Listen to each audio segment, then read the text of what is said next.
কারণ বর্তমান যে প্রজন্ম, সেই প্রজন্ম কিন্তু এই যে আলোচনা সভাটা শুরুর আগেই আমাদের সমাজে, সুন্নি সমাজে যে কোষাধ্যক্ষ প্রাথমিক শিক্ষক গোপেশ যে ভাষা নিয়ে আলোচনা করছিল, ছেলেমেয়েরা ভাষা, আমাদের ভাষাগুলো বলতে পারছে না। আমাদের বাড়িতেও যেরকম ছোটবেলা থেকে আমাদের কুড়মালি ভাষাটা মা, দাদু, ঠাকুরমারা আলোচনা করতো, দাদিরা, বুড়াবুড়িগুলো আলোচনা করতো, মায়েরা আলোচনা করতো, সেগুলো শুনে শুনে সবই বুঝতে পারতাম। কিন্তু ছোটবেলা থেকে পড়াশোনার সঙ্গে যুক্ত থাকাতে একটু আমি বাইরে বাইরেই থাকতাম, বাড়িতে খুব কমই থাকতাম। সেই জন্য আমাদের ভাষাটা অতটা নষ্ট করতে পারিনি। যদি ছোটবেলা থেকে বাড়িতেই থাকতাম তাহলে হয়তো বলার অভ্যাসটা হতো। যেহেতু বাইরে বাইরে ছিলাম, যতটুকু শুনেছি ওই শুনে শুনেই সব বুঝতে পারি, অনেক অর্থগুলোও বুঝতে পারি, যেটা হয়তো এখনকার প্রজন্মের বাচ্চারা বলতে পারে। যাই হোক, বলতে বলতে এইরকম আলোচনা সভাগুলোতে অংশগ্রহণ করতে করতে যেরকম আমাদের খিদিজরা বলতে পারে, বৃষ্টিদের যেরকম ভয় বলতো, বাবুলারা যেরকম বলতে পারে, আমাদের সুভাষদা বলতে পারে, ভালোভাবে হয়তো বলার অভ্যাসটা এখন হয়। তো সেই জন্য এই অভ্যাসটা প্রত্যেককেই করতে হবে। আমাদের বয়োজ্যেষ্ঠ মহিলারা এখানে যারা আছে তারা তো সবাই খুবই সুন্দরভাবে ভালোভাবে বলেন। আপনারাও যারা আছেন বয়স্ক মানুষ, তারা সবাই সুন্দর করে বলতে পারেন। তো আমাদের সমাজ কিন্তু অন্যান্য সমাজ থেকে এখনো পিছিয়ে আছে। কেন পিছিয়ে আছে এটা কিন্তু আমাদের ভাবতে হবে। অন্যান্য আদিবাসীরাও আছে, সাঁওতাল আছে, মুন্ডা আছে, ওরাম আছে, কোলভিল আছে, নেপালিরা আছে, তাদের মধ্যেও অনেকে কিন্তু আদিবাসী। আদিবাসী মানে কিন্তু আমরা একেবারে অচ্ছুত না, পিছিয়ে পড়া জাতি না, আমরা কিন্তু এখানকার আদিম বাসিন্দা, আদিবাসী না। আমাদের পূর্বপুরুষরা আমাদের এই দেশে, ভারতবর্ষে কিন্তু অনেকদিন আগে থেকেই আছে, এবং যখন থেকে আছে তখন থেকে কিন্তু আমাদের ভাষাটার সৃষ্টি। তো মাঝে মাঝে বাবুরা বলে, মানে কতদিন আমাদের ভাষার সৃষ্টি, যতদিন আমাদের জাতির উৎপত্তি। এখন মানুষের উৎপত্তির ইতিহাস বলতে গেলে তো সে বিশাল কাহিনী। এখন মানুষের আদিম মানুষ কেমন করে পৃথিবীতে আসলো তার ইতিহাস তো সে অনেক প্রাচীন ইতিহাস আছে, যেগুলো আমরা আমাদের পাঠ্য বইয়ে, ইতিহাস বইয়ে পড়ে জানতে পারি যে কেমন করে আদিম মানুষ থেকে বর্তমানে এই মানুষ হোমোসেপিয়েন্সটা হলো, তাই না? হোমোসেপিয়েন্স হচ্ছে, বুঝতে পারছো তো, মানুষের বৈজ্ঞানিক নাম। মানুষের বৈজ্ঞানিক নাম হচ্ছে হোমোসেপিয়েন্স, মানে এই আধুনিক মানুষ, আমাদের যে মানুষের আকৃতি।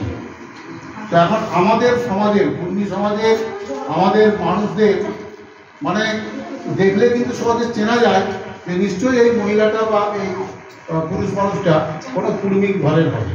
তার একটা আকার আকৃতি, একটা শেপ আছে। যেমন সাঁওতালদের, রাজবংশীদের বা নেপালিদের দেখলে যেরকম বোঝা যায়, ওদের চোখে মুখে একটা আলাদা শেপ আছে, সেরকম আমাদের কুর্মী সমাজের লোকেরও একটা কিন্তু নির্দিষ্ট শেপ আছে, যে শেপগুলো দেখে আমরা বুঝতে পারি যে নিশ্চয়ই এই মহিলাটা কুর্মী ঘরের হবে, বা এই বাচ্চাটা কুর্মী ঘরের হবে, বা এই পুরুষ মানুষটা কুর্মী ঘরের হবে। ওরকম প্রত্যেকটা জাতির একটা নিজস্ব শেপ আছে। তো আমাদের যে শেপটা, সেই শেপটা অনেকটা ওই আদিবাসী, মানে আদিবাসীর মতোই, কারণ যেহেতু আমরা আদিবাসী, ভারতবর্ষের আমরা আদি পুরুষ, সেই জন্য আমরা আদিবাসীর দাবিটা করছি। আমরা আদিবাসী ছিলাম।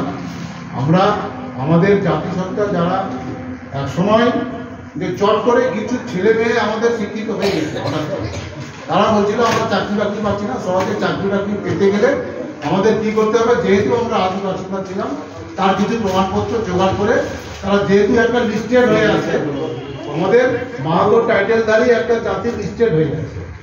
জাতি কোনটাকে বলে? পদবী এক জিনিস, জাতি কিন্তু আলাদা জিনিস। পদবী বিভিন্ন হতে পারে, পদবীর সঙ্গে কিন্তু জাতির কোনো সম্পর্ক না। জাতিটা জানতে হবে যে কাস্ট কি, কাস্ট পড়াশোনা হয়ে গেছে, সাবকাস্ট কি, সাবকাস্ট কোনটা, তার মধ্যে সে জাতি হিসাবে নির্ধারিত হয়। তো আমাদের পদবী তো অনেক রকমের আছে, ঠিক সেরকমই এখানে শুনছিলাম এক সময় আমাদের গোটা জেলা জুড়ে, মানে ওই বেদিয়ার মধ্যে ঢুকে গিয়ে বেদিয়ার সংগঠনটা এক সময় খুব মাথাচাড়া দিয়ে উঠছিল। কেন উঠছিল? তখন কিছু সংখ্যক ছেলে মেয়ে, মানে লেখাপড়া শিখে দেখা যাচ্ছে যে আদিবাসীরা চটচট করে চাকরি বাকরি পেয়ে যাচ্ছে, মানে ওরাও আদিবাসী আমরাও আদিবাসী, কিন্তু আমরা আদিবাসীর স্বীকৃতি পাইনি কেন? একসময় আমরা আদিবাসী ছিলাম, তো যখন লিস্টের যে আদিবাসীটা আছে সেই লিস্টের আদিবাসীটা কি আছে? বেদিয়া আছে, তো বেদিয়ারও মাহাতো টাইটেল লাগে, আবার যারা নুনিয়া তারাও মাহাতো লাগে, কিন্তু তারা কিন্তু আদিবাসী না, তারাও শিডিউল কাস্ট, মানে তারাও একটা তালিকাভুক্ত, কিন্তু তফসিলি জাতি। আবার একটা আছে তফসিলি উপজাতি, একটা তফসিলি জাতি, একটা তফসিলি উপজাতি। তো উপজাতি যারা তারা হচ্ছে আদিবাসী, আদিবাসী না। আর তফসিলি জাতি যারা তারা হচ্ছে ওই হয়তো পরিয়াল, রাজবংশী, জেলে, এইরকম আরো কিছু আছে তারা। তো তাদের মধ্যে বিভিন্ন পদবি আছে।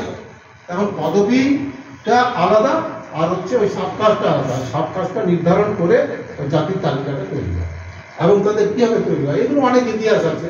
যাই হোক, এগুলো অনেক বই টই আছে, এগুলো পড়লে জানা যাবে তাদের সংস্কৃতি কীরকম, তাদের কৃষ্টি কালচার কীরকম, তাদের আচার আচরণ কীরকম, তারা কীরকমভাবে থাকে, হ্যাঁ, তাদের মধ্যে শিক্ষা দীক্ষার প্রসার কতটুকু, তারা আর্থিক দিক দিয়ে কতটা উন্নত, তারা কেন উন্নতি করতে পারছে না, এই বিষয়গুলো নানা রকমভাবে করা হয়, সার্ভে করা হয়। সার্ভে করে দেখা হয়, তার রিপোর্টের ভিত্তিতে কতগুলো জাতিকে একটা তালিকার মধ্যে নিয়ে আসে।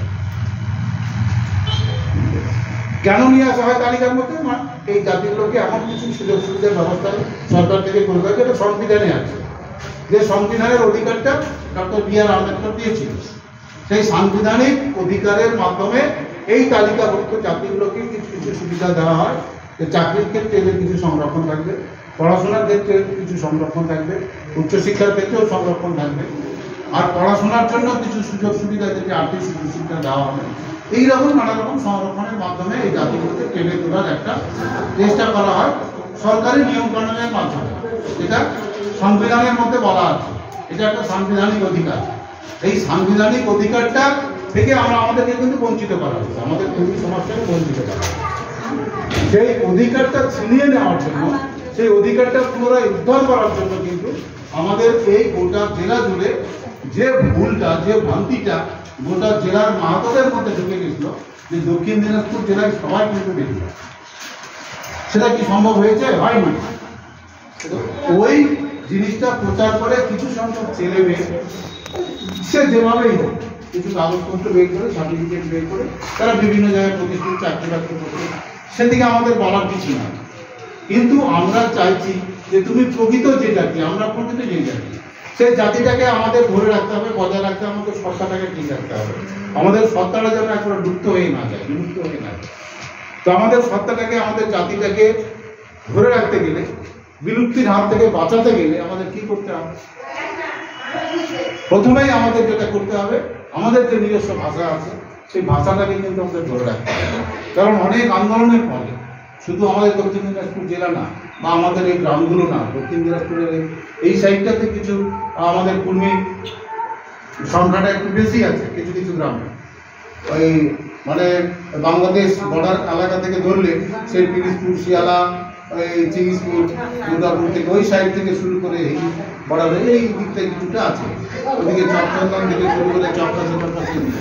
তো এই কিছু কিছু গ্রামগুলো আছে মানে কর্মী অধ্যুষিত গ্রাম, দু চারটা, সেখানে হয়তো এই সুযোগে আর কি কিছু ছেলে মেয়ে ওইরকম মানে বেদিয়া যেহেতু তালিকাভুক্ত আছে তার মধ্য দিয়ে কাগজপত্র বের করে নিয়ে তারা চাকরি বাকরি। তো এইসব ব্যাপারে আমাদের বলার কিছু নাই।